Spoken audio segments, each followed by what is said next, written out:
واقعہ کربلا تاریخ کا دردناک واقعہ ہے۔ یہ اقتدار کی جنگ نہیں تھی، اقدار کی جنگ تھی۔ دو شخصیتوں کی لڑائی نہیں تھی، دو نظریات کا ٹکراؤ تھا۔ یہ حق اور باطل کا معرکہ تھا۔ یزید ظلم کا استعارہ ہے، حسین ابن علی امن کی علامت ہے۔ یزید جبر کا پتلا ہے، حسین صبر کا پیکر ہے۔ یزید اپنی بدطینت فطرت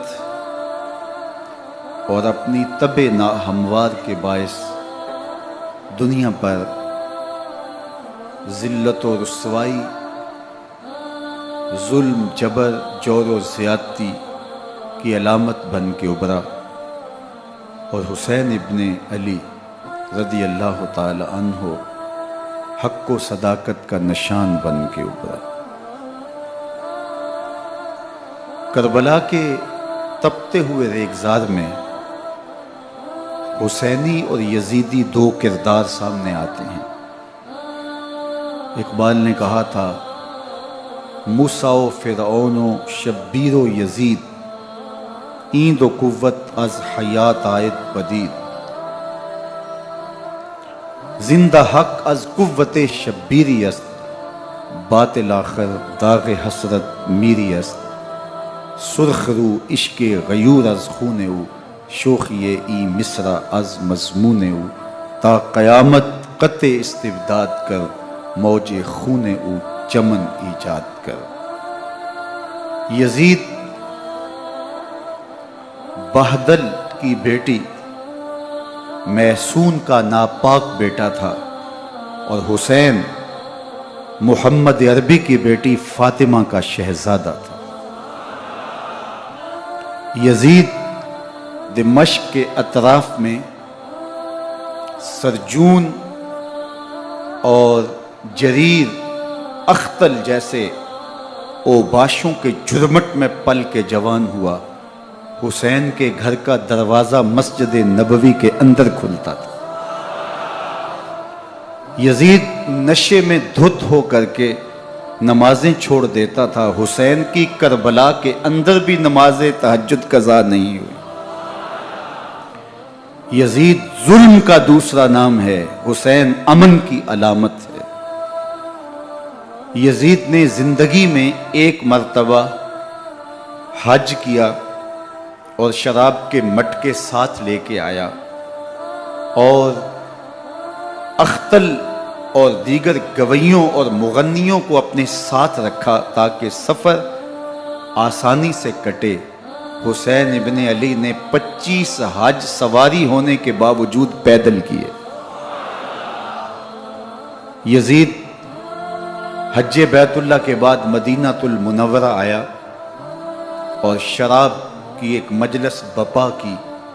حضرت امام حسین رضی اللہ تعالی عنہ جب وہاں پہنچے تو شراب کی پھیلی ہوئی بدبو کو محسوس کرتے ہوئے فرمایا، یہ بو کیسی ہے؟ تو نشے میں دھت یزید بولا، یہ شام میں بنتی ہے، اور ایک جام منگوایا اور اس کو پیتے ہوئے دوسرا جام حضرت امام حسین رضی اللہ تعالی عنہ کی طرف بڑھاتے ہوئے کہا، ابا عبداللہ لیجئے۔ تو حضرت امام حسین رضی اللہ تعالی عنہ نے فرمایا، میں اس کی طرف دیکھتا بھی نہیں ہوں، اور پھر وہ عشقی اشعار پڑھنے لگا۔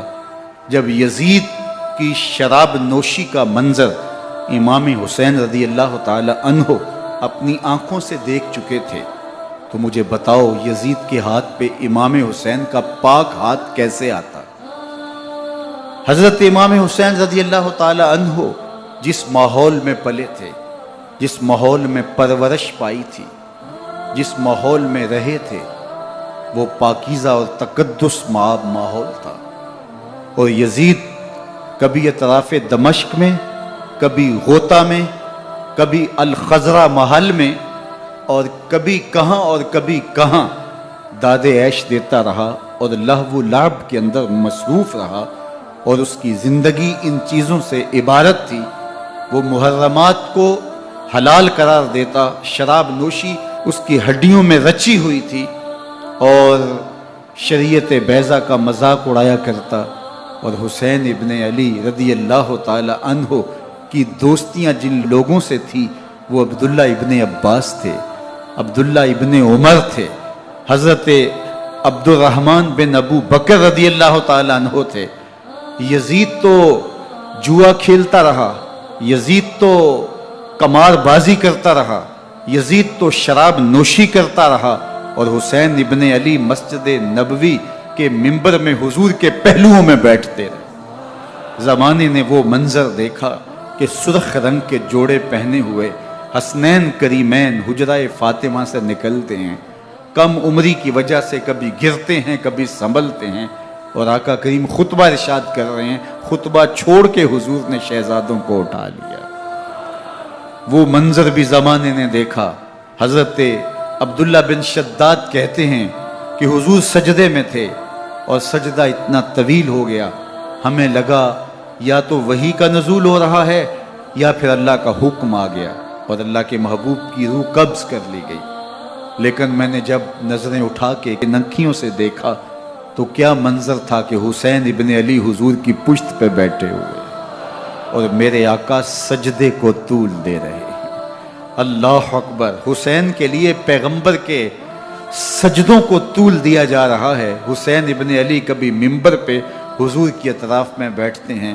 وہ منظر بھی دنیا نے دیکھا کہ حضور کے مبارک کندھوں پر حسین ابن علی بیٹھے ہیں اور حضور کی زلفوں کو پکڑا ہوا ہے. تو حضرت عمر رضی اللہ تعالیٰ عنہ دیکھ کے کہتے ہیں واہ واہ کیسی سواری میسر آئی حسین ابن علی کو. تو میرے آقا مسکرا کے کہتے ہیں عمر سواری دیکھتے ہو سوار بھی تو دیکھو. اللہ اکبر. حضرت اسامہ بن زید بن حارثہ رضی اللہ تعالیٰ عنہ فرماتے ہیں رات کا ایک پہر گزر گیا اور مجھے حضور سے کوئی کام تھا. میں آقا کریم کی خدمت میں حاضر ہوا، در دولت پہ دستک دی. حضور تشریف لائے تو چادر اوڑی تھی، بکل کی ہوئی تھی میرے حضور نے. تو میں نے اپنی حاجت کہی تو حضور نے میری حاجت پوری کر دی. لیکن ایک منظر میں نے دیکھا کہ حضور نے جو چادر کی بکل فرمائی تھی اس کے اطراف میں پہلوؤں میں ابھار تھے جس طرح اندر کوئی ہو. مجھ سے نہ رہا گیا، میں نے پوچھ لیا. میں نے کہا بندہ نواز چادر کے اندر کیا ہے؟ فکاشفہ. تو حضور نے چادر کو کھول دیا. فائز الحسن والحسین علی ورکہ. تو کہتے ہیں میں نے اپنی آنکھوں سے دیکھا ایک پہلو سے امام حسین لپٹے ہوئے تھے، ایک پہلو سے امام حسن لپٹے ہوئے تھے. فرمایا یہ میرے بیٹے ہیں، یہ میری بیٹی کے بیٹے ہیں. اے اللہ میں ان سے پیار کرتا ہوں، تو بھی ان سے پیار کر، جو ان سے پیار کرے اس سے بھی پیار کر. ان کی محبت کا درس دیا، ان کے پیار کا سبق پڑھایا. کہا ان سے پیار کرنے والا میرے سے پیار کرنے والا ہے، ان سے بغض رکھنے والا میرے سے بغض رکھنے والا ہے. ان کی تکلیف حضور کو بے چین کر دیتی تھی. حضرت سیدہ فاطمہ الزہرا رضی اللہ تعالی عنہا کے گھر کے قریب سے گزرے تو حضرت امام حسین کے رونے کی آواز آ رہی تھی.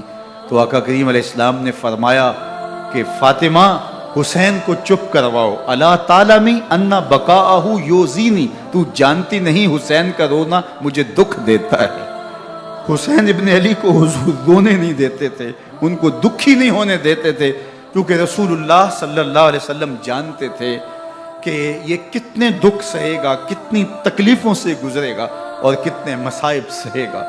زمانے نے وہ گھڑیاں بھی دیکھی کہ حضرت حذیفہ بن یمان رضی اللہ تعالیٰ عنہ فرماتے ہیں کہ میں حضور کی خدمت میں نماز مغرب کی ادائیگی کے لیے حاضر ہوا، اور میں نے یہ اجازت خاص طور پہ اپنی ماں سے اس شرط پہ لی تھی کہ امی آپ مجھے اجازت دیں، میں حضور کی خدمت میں حاضر ہوتا ہوں، مغرب کی نماز بھی ادا کروں گا اور پھر حضور سے عرض کروں گا حضور میرے لیے اور میری ماں کے لیے بخشش کی دعا کر دیجیے. ماں نے اس شرط پہ اجازت دے دی اور میں حضور کی خدمت میں آ گیا. نماز مغرب ادا کی، سلام پھرا تو میرے دل میں آرزو تھی میں حضور سے عرض کروں حضور میرے لیے اور میری ماں کے لیے مغفرت کی بخشش کی دعا کر دیں. لیکن حضور عبادات میں، ذکر میں، نوافل میں ایسے مشغول ہوئے کہ میں آرزو رکھنے کے باوجود بھی عرض نہ کر سکا. خیر نماز عشاء کا وقت ہوا، اذان پکاری گئی، حضور مصلی پہ آئے، نماز پڑھی، سلام پھرا، تو میرے دل میں پھر خیال آیا کہ ماں سے ایک نماز کی چھٹی لی تھی، نمازیں بھی 2 ہو گئیں، ماں نے جاتے پوچھنا ہے حضور سے میرے لیے اور اپنے لیے مغفرت کی بخشش کی دعا کروائی تھی، تو کیا جواب دوں گا؟ اور حضور اٹھے اور کاشانہ اقدس کی طرف چل دیے۔ اب میرے دل میں یہ خیال رہ کے آ رہا تھا کہ ماں کو کیا جواب دوں گا؟ میں تو حضور سے بخشش و مغفرت کی دعا کروا ہی نہیں سکا۔ جب حضور چل پڑے تو غیر ارادی طور پہ میں بھی حضور کے پیچھے چل پڑا۔ چلنے میں تھوڑی سی رفتار تیز ہو گئی، جس سے قدموں کی آہٹ پیدا ہوئی، تو جب آواز پیدا ہوئی تو حضور نے رخ پھیرے بغیر فرمایا من ھذا، میرے پیچھے پیچھے کون آ رہا ہے؟ پر خود ہی کہا حذیفہ تو نہیں؟ تو میرا دل دھڑک رہا تھا، قلت تو نعم، میں نے کہا جی حضور میں حذیفہ ہوں۔ فرمایا ما حاجتک غفر اللہ لک ولامک، کیا کام ہے؟ اللہ تجھے بھی بخش دے، تیری ماں کو بھی بخش دے۔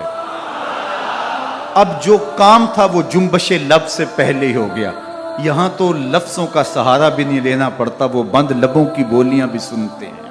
اقبال بولا ہے فروغت صبح آثار و دہور، چشم تو بینندائے ما فی الصدور، تیری نظر تو سینوں کے چھپے راز بھی دیکھتی۔ تو کہا ما حاجتوں کا غفر اللہ لک ولامک، اللہ تجھے بخش دے، تیری ماں کی بھی مغفرت کر دے، کیا کام ہے؟ اب جو کام تھا وہ تو ہو گیا۔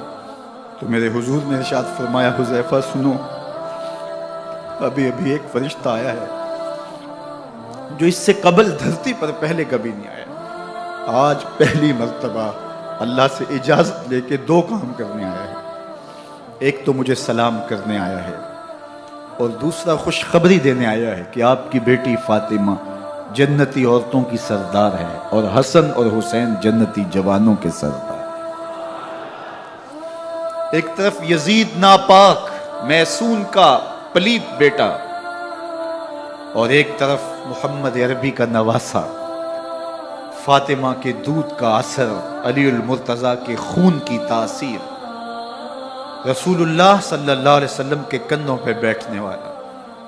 ایک دن حضور نے امام حسین رضی اللہ تعالیٰ عنہ کے ہاتھ پکڑ لیے اور ان کے پاؤں اپنے پاؤں پہ رکھے، اور پھر فرمایا بیٹے آگے بڑھو، اور ان کے پاؤں حضور کی پنڈلیوں پہ آئے۔ پھر کہا بیٹے اور آگے بڑھو، حتیٰ کہ ان کے پاؤں حضور کی رانوں پہ آئے۔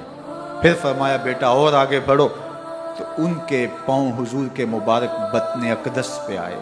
پھر بازوں کو کھینچ کے اپنے قریب کیا، اور حسین ابن علی کے منہ میں اپنی زبان رکھ دی، اور وہ اس طرح چوس رہے تھے جس طرح کھجور چوسی جاتی ہے۔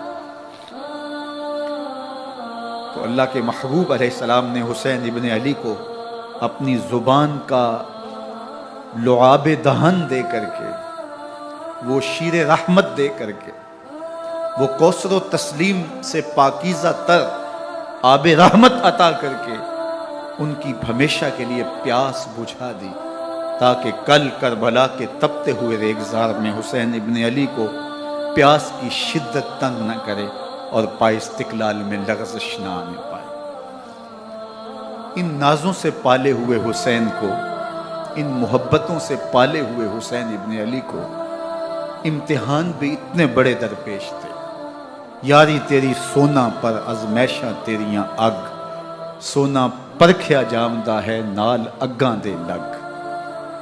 جتنا بڑا شخص ہوتا ہے اتنی آزمائشیں بھی بڑی ہوتی ہیں۔ پیغمبر رحمت کی آغوش میں کھیلنے والا، حجرہ فاطمہ کا جانشین، مصلی رسول کا وارث، منبر رسول صلی اللہ علیہ وآلہ وسلم پر حضور کے مبارک پہلو اور گود میں بیٹھنے والا حسین، حضور کی زبان چوسنے والا حسین، حضور کے کندھوں پہ سواری کرنے والا حسین، آقا کریم علیہ السلام کے مبارک سجدے کی حالت کے اندر حضور کی پشت پہ کھیلنے والا حسین، جس حسین کا دروازہ مسجد نبوی کے اندر کھلتا تھا اور یزید کی کرتوتوں کے چشم دید گواہ تھے۔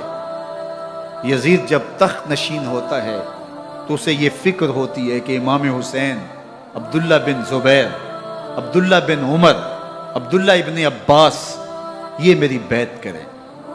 اور وہ ولید بن عقبہ کو لکھتا ہے کہ ہر صورت میں ان کی بیعت لو، اور اگر بیعت نہ دیں تو سختی کرو. حضرت امام حسین رضی اللہ تعالی عنہ کو بلاوا آتا ہے کہ آپ کو دارالامارت میں گورنر ہاؤس میں بلایا جا رہا ہے. ولید بن عقبہ کا پیغام آپ کو پہنچتا ہے. آپ اس وقت فرماتے ہیں کہ اس وقت جو پیغام پہنچا ہے وہ کسی خطرے سے خالی نہیں ہے. تو کچھ سواروں کو ساتھ لیا، کہا تم دارالامارت کے باہر کھڑے رہنا، اگر میری آواز بلند ہوئی تو اندر آ جانا، ورنہ تم انتظار کرنا. آپ اندر گئے. ولید بن عقبہ نے مروان کو بھی بلایا تھا. مروان بن حکم یہ گورنر مدینہ ولید سے پہلے رہ چکا ہے، تو اس نے مشورہ دیا کہ سختی کی جائے. خیر ولید بن عقبہ نے کہا کہ یہ خط ہے، حضرت امیر معاویہ کا انتقال ہو گیا اور یزید تخت نشین ہوا ہے، لہٰذا وہ آپ سے بیعت کا مطالبہ کرتا ہے. تو حضرت امام حسین رضی اللہ تعالیٰ عنہ نے فرمایا کہ میرے جیسا شخص یوں چھپ کے بیعت نہیں کر سکتا. اور آپ واپس پلٹے. مروان بن حکم نے ولید بن عقبہ کو کہا کہ یہ موقع ہے جانے نہ دیا جائے، اگر یہ نکل گئے تو دوبارہ تم قابو نہیں پا سکو گے اور انہیں یہیں قتل کر دیا جائے. حضرت امام حسین رضی اللہ تعالیٰ عنہ نے یہ بات سن لی. کہتے ہیں حضرت امام حسین انہی قدموں کے بل واپس پلٹے اور مروان بن حکم سے مخاطب ہو کے کہا، مروان کیا بول رہا ہے؟ وہ خاموش ہو گیا. فرمایا تو جانتا نہیں ہم کون ہیں؟ آنا حسین ابن علی ابن ابی طالب، میں حسین ہوں، میں علی کا بیٹا ہوں. ہمارے گھر میں قرآن اترتا رہا ہے، وحی کا نزول ہوتا رہا ہے، اور یزید فاسق ہے، فاجر ہے، مسلمانوں کا قاتل ہے اور شرابی ہے. میں ڈنکے کی چوٹ پہ یزید کی بیعت سے انکار کرتا. بس حیدری کچھار سے محمدی شیر نکل آیا. اب اوسان خطا ہو گئے، راستہ چھوڑ دیا، واپس آئے. سیدہ زینب سے ملے، کہا مدینے کو چھوڑنا پڑے گا. کہا بھیا کیا ہوا؟ کہا یزید بیعت لینے پہ مصر ہے اور میں کسی صورت بھی بیعت نہیں کروں گا. رسول اللہ کا مدینہ ہمارے خون سے لالازار بنے گا. میں نہیں چاہتا کہ حضور کے شہر نور کی حرمت پامال ہو. دوستو وہ کیسا منظر ہوگا جب حسین ابن علی نے آخری حاضری حضور کے روضے پہ دی ہو. حاجی یا معتمر 10 دن کے لیے، 8 دن کے لیے، 20 دن کے لیے مدینہ المنورہ عارضی سکونت اختیار کرتا ہے اور حضور کے روضہ انور سے، اس شہر نور سے، ان گلیوں سے، ان بام و در سے ایسا مانوس ہو جاتا ہے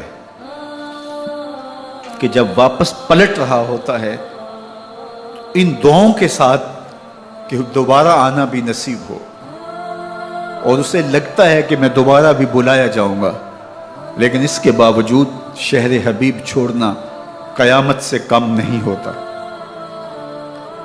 اعظم چشتی مرحوم آخری بار جب حضور کے روضہ انور پہ گئے تو بیمار تھے، ویل چیئر پہ تھے. باب بقی سے باہر نکلے تو خادم سے کہا کہ میری ویل چیئر پیچھے سے کھینچو تاکہ میرا رخ روضہ انور کی طرف رہے. اور وہ پیچھے سے کھینچتا چلا جا رہا ہے، اور جب باب مکہ سے پیچھے جنت البقیع کے قریب سے گنبد خضرا نگاہوں سے اوجل ہونے لگا تو اعظم چشتی مرحوم نے کہا، جاں بدن سے نکلتی ہے اعظم، جاں بدن سے نکلتی ہے اعظم، کوئی آسان ہے مدینے سے جدا ہونا، کوئی آسان ہے مدینے سے جدا ہونا. یہ اس شخص کی کہانی ہے جو 10 دن، 5 دن، مہینہ، 2 ماہ وہاں رہتا ہے اور پھر اس شہر کو چھوڑ کے آنا اس کے لیے آسان نہیں ہوتا.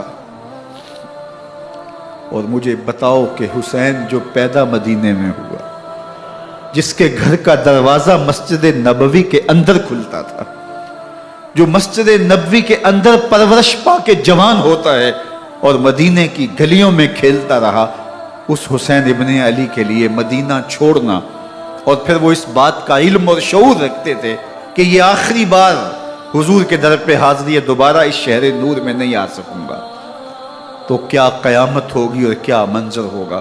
محمد بن حنفیہ کے علاوہ خاندان نبوت کے جتنے لوگ تھے ان سب نے شہر مدینہ کو الوداع کہا، اور رات کے موقع میں مدینہ المنورہ کو، مسجد نبوی کو چھوڑ کر کے مکہ کی جانب عازم سفر ہوئے۔ 3 شعبان المعظم کو مکہ المکرمہ پہنچتے ہیں، ادھر کوفیوں کے خطوط آنے شروع ہو جاتے ہیں۔ حضرت امام حسین رضی اللہ تعالیٰ عنہ مسلم بن عقیل رضی اللہ تعالیٰ عنہ کو صورتحال معلوم کرنے کے لیے بھیج دیتے ہیں۔ 40,000 کوفی آپ کے ہاتھ پہ بیعت کر دیتے ہیں۔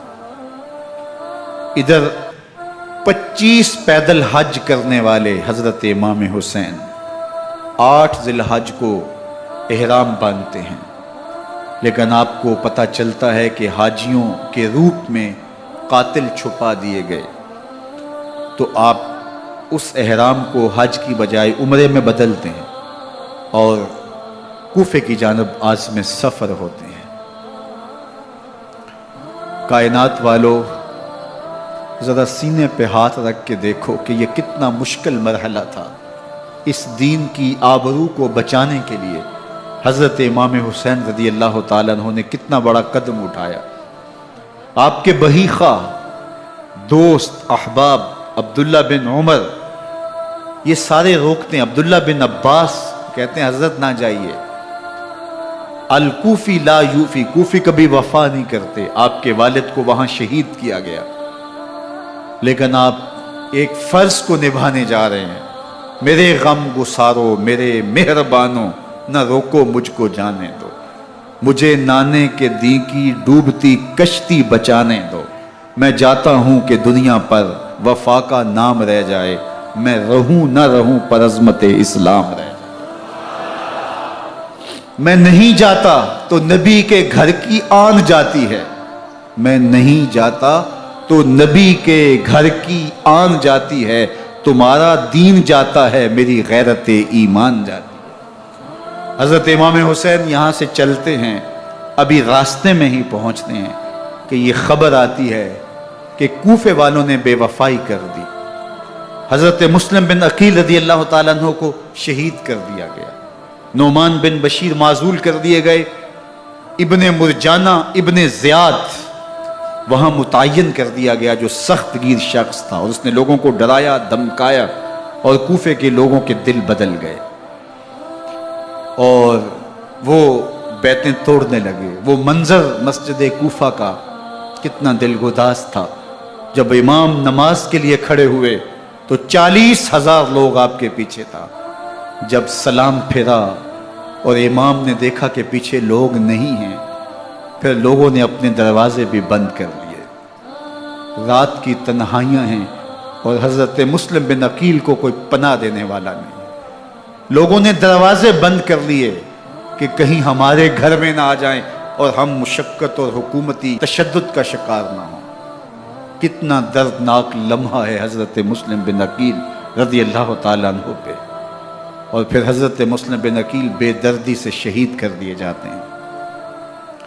آپ ابھی راستے میں ہیں، یہ ساری کہانی پہنچتی ہے کہ حضرت مسلم شہید کر دیے گئے اور بے دردی سے شہید کر دیے گئے۔ وہ جنہوں نے خط لکھے تھے کہ ہم آپ کے ساتھ ہیں اور ہم منتظر ہیں، چشم بھرا ہیں، آپ کے قدموں کی چاپ سننے کے لیے بےتاب ہیں، آج انہوں نے بیعتیں توڑ دی، 40,000 کوفی منحرف ہو گئے۔ مسجد کوفہ کا وہ منظر کس قدر روح کو تڑپا دینے والا تھا۔ ہم پچھلے سال عصر اور مغرب کے درمیان جب کوفہ پہنچے تو سورج ڈوبنے کے قریب تھا۔ میں نے اپنی زندگی میں اتنا اداس موسم کہیں نہیں دیکھا جتنا اداس موسم کوفے میں دیکھا۔ ایسے لگتا تھا جس طرح کوفے کی آب و ہوا آج بھی شرمندہ ہے۔ جو مسلم بن عقیل اور خاندان نبوت کے ساتھ اہل کوفہ نے کیا، حضرت امام حسین رضی اللہ تعالیٰ عنہ کو ان کے بہی خواہوں نے، اعزاء نے، اقربا نے، دوستوں نے، آوان و انصار نے، ساتھیوں نے کہا کہ حضرت حالات یکسر تبدیل ہو گئے، اب ہمیں مراجعت کر جانی چاہیے، واپس پلٹ جانا چاہیے۔ تو حضرت امام حسین کافی سوچ بچار میں رہے، پھر اس کے بعد آپ نے فیصلہ کیا کہ ہم آگے بڑھیں گے۔ دوستوں نے کہا کہ حضرت اگر آپ آگے بڑھیں گے تو ہمیں لگتا ہے کہ وہ آپ کے ساتھ سلوک اچھا نہیں کریں گے اور آپ بچوں کے سامنے پیاسے شہید کر دیے جائیں گے۔ تو حضرت امام حسین رضی اللہ تعالیٰ عنہ نے وہاں ایک خطبہ ارشاد فرمایا کہ لوگوں تم جو مجھے بتا رہے ہو مجھے اچھی طرح معلوم ہے، جو تم مجھے منظر پیش کر رہے ہو وہ میری نگاہوں میں ہے، اور جو کچھ ہونے والا ہے چشم تصور وہ منظر دیکھ رہی ہے۔ چونکہ حضرت امام حسین رضی اللہ تعالیٰ عنہ کی شہادت کی خبر حضرت امام حسین کے پیدا ہوتے ہی خاندان نبوت میں عام تھی۔ حضور علیہ الصلوۃ والسلام کو یہ بات جبریل امین نے آ کے بتائی تھی جب حسین ابن علی کے ساتھ حضور محبت کا اظہار کر رہے تھے، تو یہ جبریل امین نے آ کے کہا تھا حضور آپ کا یہ بیٹا ارض طف میں شہید کر دیا جائے گا، اور کربلا کی مٹی لا کے حضور کو دی اور ام سلمہ کو حضور نے عطا کر دی۔ حضرت ام سلمہ کہتی ہیں کہ ایک دن میں سوئی تو خواب دیکھا کہ حضور کے مبارک بال بکھرے ہوئے ہیں اور سخت پریشان ہیں، تو میں نے کہا کہ حضور آپ کی یہ کیا حالت ہے؟ وَبِيَدِهِ قَارُورَةٌ، اور حضور کے ہاتھ میں ایک شیشی ہے، فیہا دمن، جس کے اندر خون ہے۔ تو میں نے کہا حضور یہ کیا؟ فرمایا میں قتل گاہ حسین سے آ رہا ہوں اور یہ حسین ابن علی کا خون ہے۔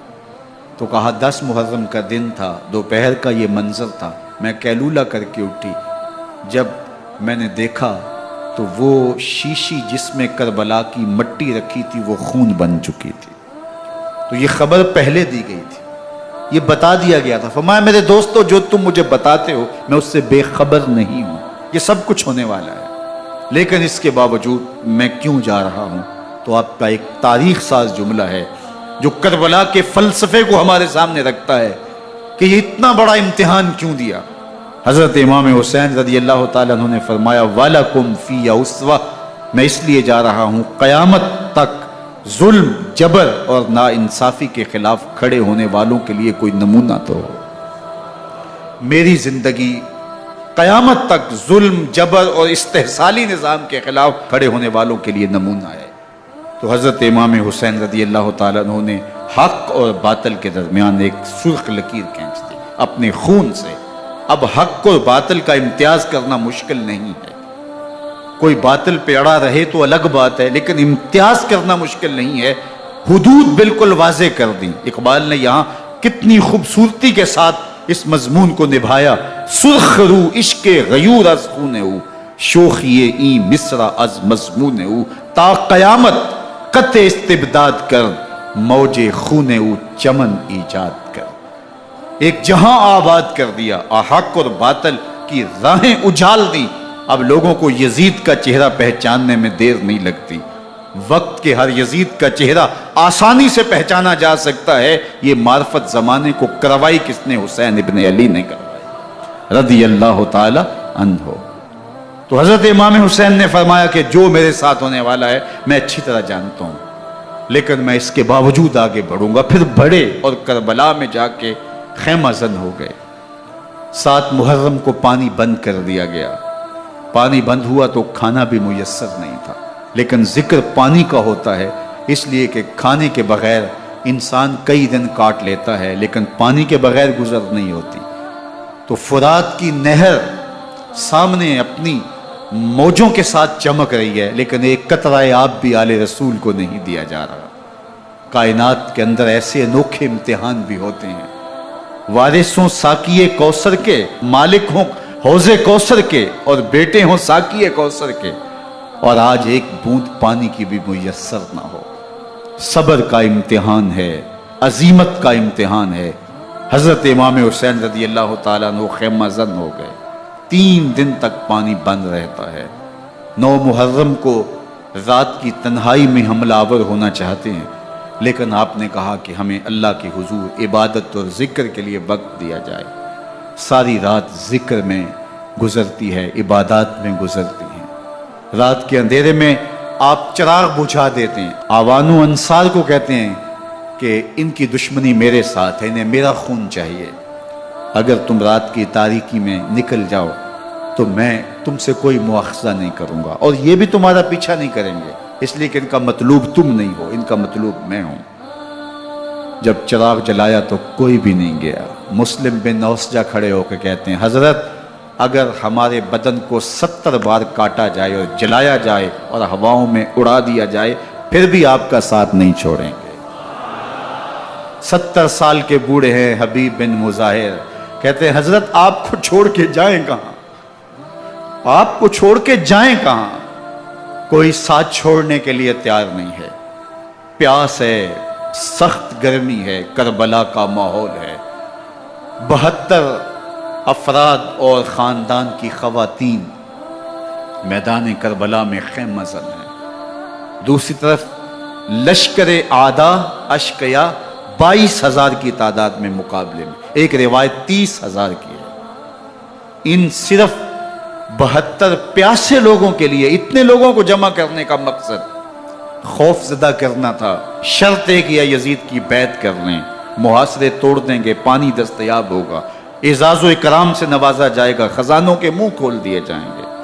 لیکن حسین ابن علی کہتے تھے سب کچھ لٹ جائے گا، باطل کے ہاتھ پہ ہاتھ نہیں رکھتا۔ اللہ اکبر۔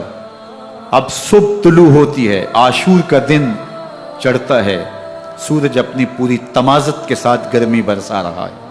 آج خاندان نبوت کا امتحان زمانے نے دیکھنا ہے۔ رسول اللہ کا لعاب چوسنے والا اس کے صبر کا آج امتحان ہے۔ حضور کے کندھوں پہ کھیلنے والے حسین کا آج امتحان ہے۔ اللہ اکبر۔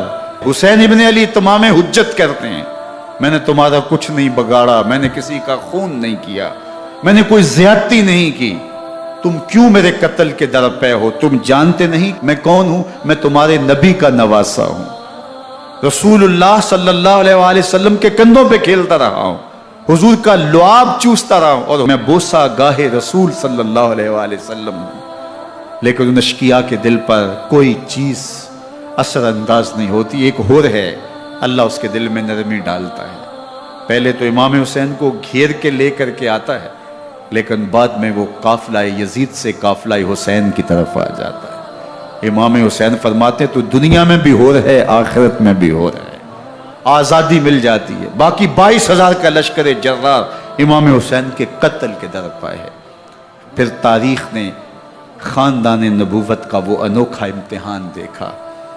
حضرت امام حسین کے بچے بالخصوص خواتین پیاس کی شدت میں حلق خشک ہیں۔ حضرت سکینہ تڑپ کے اپنے باپ سے کہتی ہیں کہ مجھے 6 ماہ کے لیے اصغر کی پیاس نہیں دیکھی جا رہی۔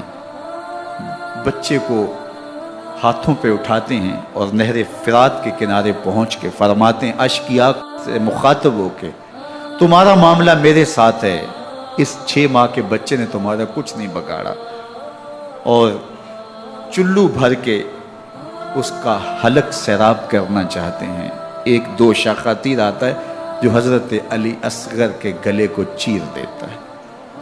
راوی لکھتے ہیں کہ وہ عام تیر نہیں تھا، جانوروں کو شکار کرنے کے لیے جو بڑے تیر ہوتے ہیں وہ 2 شاخہ تیر تھا۔ وہ گردن کو کاٹ دیتا ہے، خون بہنے لگتا ہے، گردن لٹک جاتی ہے۔ حضرت امام حسین وہ بہتا ہوا خون اپنے چلو میں لیتے ہیں اور آسمان کی طرف اچھال کے کہتے ہیں مالک حسین کی یہ قربانی بھی قبول۔ یہ تماشا لبے بام نہیں ہے۔ بچہ بیمار ہو، ڈاکٹر جواب دے دیں، ماں باپ کے ہاتھ پھول جاتے ہیں۔ زندگی کی سانسیں ابھی چل رہی ہوتی ہیں، لیکن ڈاکٹر کہے کہ یہ میرے بس کا روگ نہیں ہے، کہیں اور لے جاؤ، تو زندگی کا لف و نشر غیر مرتب ہو جاتا ہے۔ میں سلام پیش نہ کروں حسین ابن علی کو، 6 ماہ کا علی اصغر ہاتھوں میں دم توڑتا ہے، گردن لٹک جاتی ہے، خون بہ رہا ہے۔ اب خیموں کی طرف بڑھ رہے ہیں، لیکن زبان پہ شکایت نہیں ہے۔ کہتے ہیں مالک حسین کی یہ قربانی قبول کر لے۔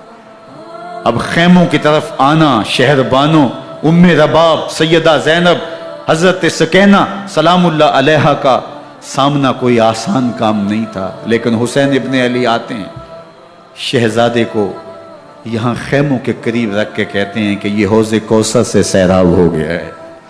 اللہ اکبر، کوہرام مچ جاتا ہے خیموں کے اندر، کیا منظر ہوگا اور ان کو کن الفاظ کے پیرائے میں ڈھال کر کے ان کیفیات کو بیان کیا جا سکتا ہے جو اہل بیت کے خیموں کے اندر علی اصغر کی شہادت کے بعد کا منظر رقم ہو رہا ہوگا۔ اللہ اکبر، ادھر اشکیا آوازیں دے رہے ہیں، مبارزت کے لیے پکار رہے ہیں۔ زمانے نے پھر وہ منظر بھی دیکھا کہ جوان بیٹے کو 18 سال کی کمائی حضرت امام حسین میدان عمل میں بھیج رہے ہیں۔ وہ علی اکبر جو حسین کا نور نظر ہے، آنکھوں کا قرار ہے، دل کی تسکین ہے۔ اور پھر حضرت علی اکبر جب گھوڑے کی زین سے فرش زمین پہ گرتے ہیں تو باپ کو آواز دیتے ہیں، اور حضرت امام حسین جو ہے وہ آگے جا کے بیٹے کی لاش اٹھاتے ہیں۔ اللہ اکبر، 18 سال کے بیٹے کی لاش کو کندھوں پہ اٹھا کے خیموں تک لاتے ہیں اور ہاتھ پھیلا کے کہتے ہیں مالک حسین کی یہ قربانی بھی قبول۔ کبھی قاسم بن حسن کی لاش اٹھا کے لاتے ہیں، کبھی اون و محمد کی لاشیں اٹھا کے لاتے ہیں، بتیجوں کی، بھانجوں کی، بھائی عباس کے کٹے ہوئے بازو اور زخموں سے چھدا ہوا لاشا۔ کیا کیا قیامتیں تھیں جو اس کربلا کے ایک میدان کے اندر نہیں توڑی گئیں۔ حضرت امام حسین پر دکھ پہ دکھ، تکلیفوں پہ تکلیفیں۔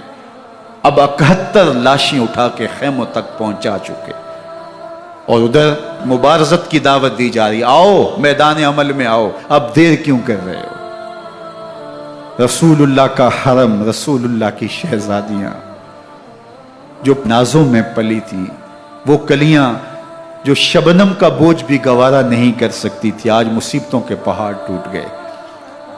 حضرت امام حسین کبھی شہربانوں کو، کبھی ام رباب کو دلاسا دیتے ہیں، کبھی حضرت زینب کو کہتے ہیں۔ حضرت زینب کربلا کے اس میدان کے اندر بڑے حوصلے کے ساتھ اپنے بھائی کے ساتھ کھڑی رہی، اپنے 2 بیٹے راہ خدا میں پیش کیے، ان کی لاشیں وصول کی، لیکن زینب جس جرأت کے ساتھ، جس پامردی کے ساتھ اس سارے منظر کو حوصلے کے ساتھ سہتی رہی، وہ یقیناً حوصلہ سیدہ زینب سلام اللہ علیہا کا ہی ہے۔ لیکن یہ وہ منظر تھا کہ زینب کا دل بھی ڈول گیا جب حسین ابن علی گھوڑے پہ بیٹھنے لگے، اور ان کو گھوڑے میں بٹھانے والا کوئی نہیں تھا، اور جو بھی سوار جاتا پھر واپس اس کی لاش ہی آتی اور حسین ابن علی لے کے آتے۔ آج حسین ابن علی جا رہے ہیں، زندگی کا سارا سرمایہ لٹ رہا ہے، حضرت زینب سلام اللہ علیہا سنبھل نہیں رہی۔ حضرت امام رضی اللہ تعالیٰ عنہ اٹھے اور آپ نے حضرت زینب کو صبر کی تلقین کی اور کہا کہ صبر ہی بہترین ذریعہ ہے اور اللہ کی قربت کا ایک بہترین سبب ہے، اور ان کو صبر کی تلقین کرتے ہوئے فرمایا کہ میرے بعد تم نے اس ذمہ داری کو سنبھالنا ہے، اور ان مخدرات اسلام کی، ان شہزادیوں کے پردے کی تم نے حفاظت کرنی ہے۔ اور پھر گھوڑے کی زین کس کے امام حسین لشکر اشکیا کی طرف بڑھتے ہیں۔ اب خیموں سے سسکیوں کی آواز آ رہی ہے، ان کا سردار، ان کا تاجدار آج سب کو چھوڑ کے کربلا کے میدان کی طرف بڑھ رہا ہے۔ جرم کیا کیا، قصور کیا کیا، اس نے کیا زیادتی کی کہ آج نیزوں اور انیوں کے مقابلے میں 22,000 کا لشکر حضرت امام حسین پہ ٹوٹ پڑتا ہے۔ آپ پھر اتمام حجت کرتے ہیں، میں نے کسی کو قتل نہیں کیا، خون ناحق نہیں بہایا، میرے خون کے درپے کیوں ہو، اپنی آخرت کیوں برباد کرتے ہو، تم جانتے نہیں میں کون ہوں، میں تمہارے نبی کا نواسا ہوں۔ لیکن ابن زیاد کہتا ہے مقابلے میں آؤ۔ پھر حضرت امام حسین رضی اللہ تعالیٰ عنہ مقابلے میں آتے ہیں، اور جب گھوڑے کو ایڑ لگا کے دشمن اشقیاء پہ ٹوٹتے ہیں تو پھر ایسا منظر ہوتا ہے کہ وہ بھیڑ بکریوں کی طرح آگے بھاگتے ہیں۔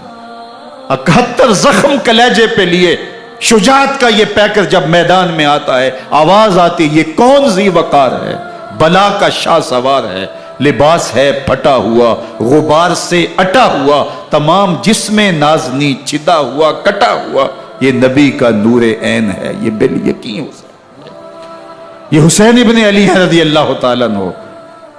پھر چاند بادلوں میں گھر جاتا ہے، شامی غنڈے تیر برساتے ہیں، تلواروں سے آپ کے بدن پر ضربیں لگاتے ہیں اور نیزوں سے آپ کے بدن کو پرو دیتے ہیں۔ جب آپ کا پیراہن بعد میں اتارا گیا تو آپ کے پیراہن میں 122 سوراخ تیروں کے تھے، 33 زخم تلواروں کے اور 34 گھاؤ نیزوں کے تھے۔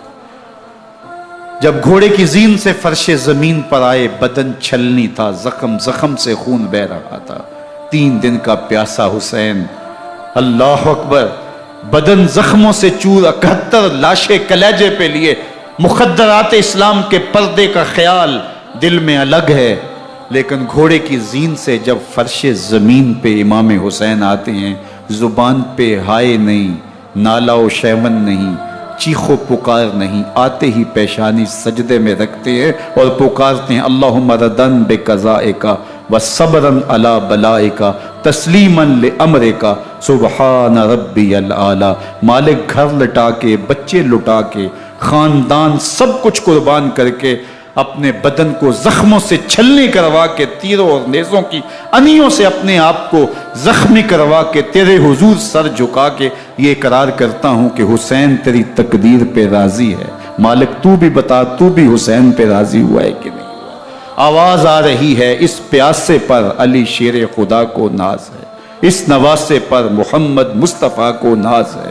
اوروں نے بھی سجدے کیے پر اس کا عجب انداز ہے، اس نے وہ سجدہ کیا جس پر خدا کو ناز۔ حسین ابن علی رضی اللہ تعالیٰ عنہ کا سر انور دستے قاتل نے تب کاٹا جب وہ سجدے میں جھکا ہوا تھا۔ یزید نے کہا میں بیعت لوں گا، امام حسین نے کہا کبھی بھی نہیں دوں گا، یہ سر کٹ سکتا ہے جھک نہیں سکتا۔ سر کاٹ کے نیزے کی نوک پہ چڑھا دیا گیا اور یہ اس بات کا اعلان تھا کہ ہم جیت گئے اور حسینی ہار گئے، اور لشکر یزید میں غوغا مچ گیا، نقارے بجنے لگے کہ ہم جیت گئے، دیکھو امام حسین شہید کر دیے گئے، اور سر کاٹ کے نیزے کی نوک پہ چڑھایا گیا۔ لیکن لشکر یزید سے ہی آواز آئی یہ کیسا سر ہے جو کٹ کے بھی سر بلندی ہے، کٹ گیا ہے پھر بھی اونچا ہے، اللہ اکبر، یہ سر سجدے میں کٹا ہے، رب کے حضور عبادت کی حالت میں کٹا ہے۔ حسین آج بھی سجدے میں ہے، اللہ اکبر، حسین آج بھی سجدے میں ہے، بلکہ کٹے ہوئے سر کا رخ زمین کی جانب تھا اور کٹی گردن آسمان کی طرف، یوں نیزے پہ پرویا گیا۔ اللہ اکبر، ایک شاعر نے نقشہ کھینچا، باں کے سر نیزے پہ اور سوئے زمین ہے روح، یعنی سجدہ ثانی کی ہے آرزو۔ رکعت کے 2 سجدے ہوتے ہیں، ابھی ایک سجدہ ہوا تھا کہ دست قاتل نے سر کاٹ دیا، کہا حسین کی پیشانی میں دوسرے سجدے کی تمنا مچل رہی۔ یہ تھا حسین ابن علی کا سجدہ، ساری زندگی رب کے حضور سجدہ قضا نہیں ہونے دیا۔ آج پانی نہیں ہے، اللہ اکبر، آج تیمم کر لیتے ہیں، آج اپنے خون کو اوڑھ کر کے حسین نے اپنی پیشانی اپنے مالک کے حضور جھکا کر کے عظیمت کی وہ انوکھی داستان رقم کر دی کہ صدیاں گزرنے کے باوجود بھی ان کی یادوں کے چراغ روشن ہیں۔ جب حضرت امام حسین اور دوسرے آیان و انصار کو شہید کر دیا گیا تو ان کے سر نیزوں کی نوک پہ چڑھا دیے گئے۔ حضرت امام حسین کا کٹا ہوا سر اور باقی 71 افراد کے کٹے ہوئے سر نیزوں کی نوک پہ، اور 10 سواروں کو ابن سعد نے کہا کہ ان کو رون دو، اور گھوڑوں کی ٹاپوں تلے حضرت امام حسین رضی اللہ تعالیٰ عنہ اور ان کے آوان و انصار کو جو ہے وہ روندا گیا، حتیٰ کہ ان کی استخوان مبارک، ان کی ہڈیاں بھی چور چور ہو گئیں۔ روننے سے قبل ان کا لباس اتار لیا، ان کے کپڑے اتار لیے گئے۔ اللہ اکبر، کیسی دردناک گھڑیاں تھیں۔ یزید کا صرف یہی بد کرداری کا مرحلہ نہیں تھا، اس کربلا کے صحرا کے اندر یزید نے جس طرح امام حسین رضی اللہ تعالیٰ عنہ کو شہید کیا اور حضرت امام حسین کے خاندان کو شہید کیا، جب مدینہ المنورہ پر یزید نے مسلم بن عقبہ کو مقرر کیا، جس کو بزرگوں نے مصرب بن عقبہ کہا ہے، تو اس کو کہا 3 دن تک مدینے کا حرم تمہارے لیے حلال ہوگا، جو چاہو تم کرنا، اور شامی فوجوں کو اجازت ہوگی۔ تو وہاں بھی انہوں نے 10,000 تابعین اور 700 صحابہ کو شہید کیا۔ حضرت ابو سعید خدری رضی اللہ تعالیٰ عنہ گھر سے باہر نکلے، کافی بوڑھے ہو چکے تھے، تو انہوں نے حضرت ابو سعید خدری کو پکڑ لیا، کہا تم کون ہو؟ کہا مجھے ابو سعید خدری کہتے ہیں۔ تو کہا ہاں تمہارا نام سنا ہے، اور داڑھی سے پکڑ کے کھینچا اور کہا کہ ہے تمہارے پاس جو ہمیں دو؟ تو کہا کہ میرے پاس تو کچھ بھی نہیں، میں تو فقیر آدمی ہوں۔ تو ان کے گھر ان کو لے گئے، تو 2 کبوتر رکھے تھے حضرت ابو سعید خدری نے، تو وہ کبوتر لوٹ کے لے گئے۔ اللہ اکبر۔ حضرت ابن سنان رضی اللہ تعالیٰ عنہ کو، جو حضور کے علم بردار تھے فتح مکہ کے دن، ان کو ستو پہلے پلائے اور پھر ان کی گردن کاٹی گئی، اور کہا یہ ہے وہ ستو جو تم زندگی میں آخری بار پیو گے۔ ایک گھر میں داخل ہوئی شامی فوج، تو ایک خاتون کے ابھی بچہ پیدا ہوا تھا، اور قابلہ نے، دائیا نے وہ بچہ ماں کی چھاتی پہ لٹایا، اور وہ ماں کا پہلا دودھ پی رہا تھا۔ تو یہ جا کے کہنے لگے نکالو تمہارے پاس جو کچھ ہے۔ تو اس خاتون نے کہا تم جانتے ہو یہ بچہ کون ہے؟ تو انہوں نے کہا ہم نہیں جانتے۔ کہا یہ حضرت ابن ابی کبشہ انماری رضی اللہ تعالیٰ عنہ کا بچہ ہے، اور یہ وہ صحابی ہیں کہ جو بیت الشجرہ کے موقع پہ حضور کے ہاتھ پہ بیعت کرتے ہیں۔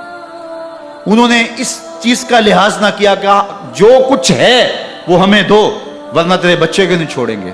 تو ماں بچے سے مخاطب ہو کے کہتی ہے، ابھی بچہ پیدا ہوا ہے اور ماں سے پہلا دودھ پی رہا ہے، کہ بیٹے اگر میرے پاس کچھ ہوتا، وہ قیمتی سے قیمتی چیز بھی ہوتی، تیری جان کے لیے قربان کرتی، لیکن اس وقت میرے پاس کچھ ہے نہیں۔ تو ایک شکی آگے بڑھا اور بچے کو ایک ٹانگ سے پکڑ کے کھینچ کے دیوار کے ساتھ پٹک کے مارا، جس سے دماغ کا بھیجا نکل گیا۔ کیا کیا زیادتیاں نہیں کی۔ 700 صحابہ حرہ کے واقعہ میں شہید کیے یزید نے، اور 10,000 تابعین شہید کیے۔ مسجد نبوی میں ممبر رسول کے ساتھ گھوڑے باندھے، اور وہ ممبر رسول اور مصلی رسول کے قریب لید کرتے رہے۔ حضرت سید عبد المسیب فرماتے ہیں میں نابینا تھا اور حضور کے روضہ انور کے پاس بیٹھا تھا، اور یزید کے سپاہی آتے، جو بھی مسجد میں نظر آتا پکڑ کے لے جاتے، مجھے نابینا سمجھ کے چھوڑ دیتے، لیکن میں پریشان تھا کہ ظہر کا وقت ہوگا، عصر کا وقت ہوگا، مغرب عشاء کا وقت ہوگا، نہ اذان نہ اقامت نہ جماعت، تو کیسے مجھے پتہ چلے گا کہ نماز کا وقت ہو گیا، اور کیسی میری نمازوں کا کیا بنے گا؟ میں اس فکر میں بیٹھا تھا۔ لم ازل اسمع الاذان والاقامت من قبر رسول اللہ صلی اللہ علیہ وآلہ وسلم۔ فرماتے ہیں جب بھی پھر نماز کا وقت آیا، گنبد خضرا سے اذان کی بھی آواز آئی، اقامت کی بھی آواز آئی۔ 3 دن تک مسجد نبوی کے اندر گھوڑے بندے رہے، اور مدینہ کی حرمت پامال کی۔ مدینہ کے گھروں کے اندر یہ بدکماش داخل ہوئے، اور جو بدکاریاں انہوں نے کی، کلیجہ منہ کو آتا ہے۔ 1002 شیزائیں ان بدکاروں کی بدکاریوں کی وجہ سے کنواری حالت کے اندر حاملہ ہوئی۔ 3 دن تک مدینے کا حرم انہوں نے پامال کیا، اور پھر مکہ المکرمہ میں کعبۃ اللہ پر گولے برسائے، اور کعبہ کا غلاف جل گیا۔ وہ تو یزید مر گیا، اور حضرت عبداللہ ابن زبیر رضی اللہ تعالیٰ عنہ نے اپنی خلافت کا اعلان کیا۔ یزید کے یہ کرتوت تھے، ادھر اہل مدینہ کو ستایا، ادھر اہل مکہ کو ستایا، اور رسول اللہ صلی اللہ علیہ وسلم کے خانوادے کی بے حرمتی اور توہین کی۔ نہ صرف انہیں قتل کیا گیا، ان کی لاشوں پہ گھوڑے دوڑائے۔ ابن سعد اور شمر جو ہے وہ خیموں میں داخل ہوا، اور مخدرات اسلام کی چادریں چھیننے کی کوشش کی۔ حضرت زینب سلام اللہ علیہ نے مخاطب ہو کے کہا ہمارے چہرے کے رکھوالے چلے گئے ہیں، ظالم تو خیال نہیں کرتا ہم رسول اللہ کی بیٹیاں ہیں۔ حضرت شہربانو، حضرت زین العابدین اور حضرت زینب سلام اللہ علیہم، ان تینوں کو ایک اونٹ پہ باندھا گیا، اور باقی اونٹوں پہ باقی سادات کو، حضور کی شہزادیوں کو باندھا گیا، رسیوں میں جکڑا گیا، اور اونٹوں پہ باندھ کر کے کوفے کی جانب آگے آگے شہیدوں کے سر چل رہے ہیں، اور پیچھے یہ قافلہ چل رہا ہے۔ اور جب یہ قافلہ وہاں سے گزرا جہاں لاشیں پڑی تھی، امام زین العابدین 14 سال کے تھے اور بیمار تھے، اور ان کا حوصلہ نہ ہوا، وہاں غشی ان کے اوپر آنے لگی، اور وہ منظر ابن کثیر نے، باقی لوگوں سب نے لکھا ہے کہ پھر جب ان کی یہ حالت ہوئی تو پھر سیدہ زینب سلام اللہ علیہ، جنہوں نے ابھی تک بڑے حوصلے کے ساتھ ساری مشکلات کا مقابلہ کیا تھا، اب ان کے بندھن ٹوٹ گئے اور آنکھوں سے آنسو بہنے لگے، اور سیدہ زینب نے امام حسین رضی اللہ تعالیٰ عنہ کی لاش پہ کھڑے ہو کے، اور وہ روندی ہوئی لاش، ٹوٹی ہوئی ہڈیاں، اور وہ برینا بدن، کٹا ہوا سر نیزے کی نوک پہ، اور لاش یہ پڑی ہے، تو حضرت سیدہ زینب نے مدینے کی طرف منہ کر کے جو ہے وہ حضور سے فریاد کی، یا محمد آہو، یا محمد آہو، ھذا حسین بالآراء مزمل بالدماء، یا محمد آہو بناتوں کا سبایا۔ یا رسول اللہ، اے پیارے آقا، یا جدہ ہو، اے ہمارے نانا محترم، یہ دیکھیے آپ کا حسین پڑا ہوا ہے، بدن سے کپڑے اتار لیے گئے، خاک ہوائیں اڑا رہی ہیں، اور اس کے اوپر چادر جو ہے وہ مٹی کی پڑ گئی ہے، حضور آپ کی اولاد کاٹ دی گئی، اور پھر کہا بناتوں کا سبایا، حضور دیکھیے آپ کی بیٹیوں کے ہاتھ باندھ دیے گئے ہیں، اونٹوں پہ کس دیا گیا ہے، سر شہیدہ آگے آگے چل رہے ہیں، اور حضرت سیدنا امام حسین کا آگے آگے سر ہے۔ راستے کے اندر ایک جگہ آئی، رات گزری اور ان کو اتارا گیا۔ رات کا موقع تھا، ایک خاتون آئی اور اس نے کوئی کھانا پیش کیا ان کو، اور کہا کہ میں کسی زمانے میں حضرت سیدہ فاطمہ الزہرا کی نوکری کیا کرتی تھی، ان کی لونڈی تھی، ان کی کنیز تھی، اور آج مجھے پتہ چلا کہ آپ لوگ گزر رہے ہیں، تو میں نے کہا کہ میں اپنی مخدومہ کے خاندان کی خدمت کروں۔ اور پھر اس نے کہا کہ اس وقت سیدہ کی گود میں ایک 6-7 ماہ کی بچی تھی جس کو زینب کہا کرتے تھے، تو سیدہ زینب نے کہا کہ اماں اگر پہچانتی ہو تو وہ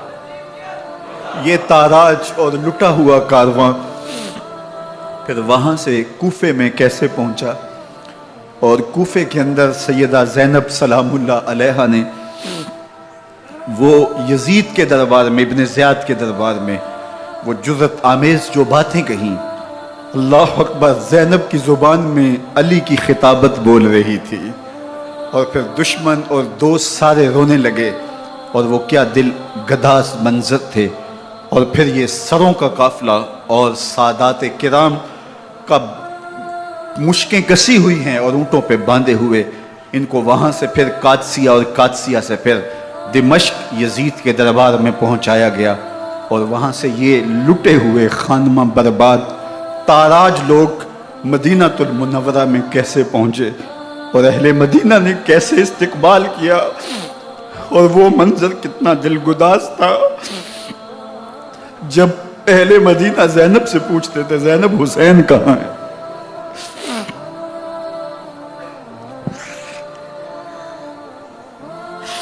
بے مروت بے وفا، تیرا بھی کیا افسانہ ہے، جس نے اپنی ہی شمع کو گل کیا تو وہ پروانہ ہے۔ اپنے پیغمبر کے شہزادوں کو اور اپنے پیغمبر کی شہزادیوں کو جو دکھ اس امت نے دیے، یہ کائنات کی ایک انوکھی داستان ہے۔ اللہ ہمیں اسوہ شبیری پہ عمل کی توفیق عطا کرے اور ان کے نقوش پاک کی برکتیں دے، اہل بیت کی محبت ہماری روحوں میں جذب کر دے، اور جس عظیمت کے ساتھ، جس حوصلے کے ساتھ انہوں نے دکھوں کو جھیلا، جو دہکتی آگ کے شعلوں پہ سویا وہ حسین، جو جواں بیٹے کی میت پر نہ رویا وہ حسین، جس نے سب کچھ کھو کے کچھ نہ کھویا وہ حسین، مرتبہ اسلام کا جس نے دوبالا کر دیا، خون نے جس کے دو عالم میں اجالا کر دیا، جو کہ سوزے غم کو سانچے میں خوشی کے ڈھال کے مسکرایا موت کی آنکھوں میں آنکھیں ڈال کے۔ اے حسین ابن علی تم پر سلام، نازش آل نبی تم پر سلام۔ ذرا میرے ساتھ یہ پڑھ لیجئے، اے حسین ابن علی تم پر سلام، نازش آل نبی تم پر سلام، تم پہ لاکھوں رحمتیں لاکھوں سلام، اے شہیدان محبت کے امام، لالا گوں لالا بدن لالا کفن، اے چمن اندر چمن اندر چمن، زندگی ہی زندگی تیری حیات اے حیات اندر حیات اندر حیات، افتخار ملت بیضا ہے تو، رب کعبہ کی قسم یکتا ہے تو، فخر کا دل میں دریچہ باز کرنا چاہیے، جن کا تو آقا ہے ان کو ناز کرنا چاہیے۔ وآخر دعوانا ان الحمدللہ۔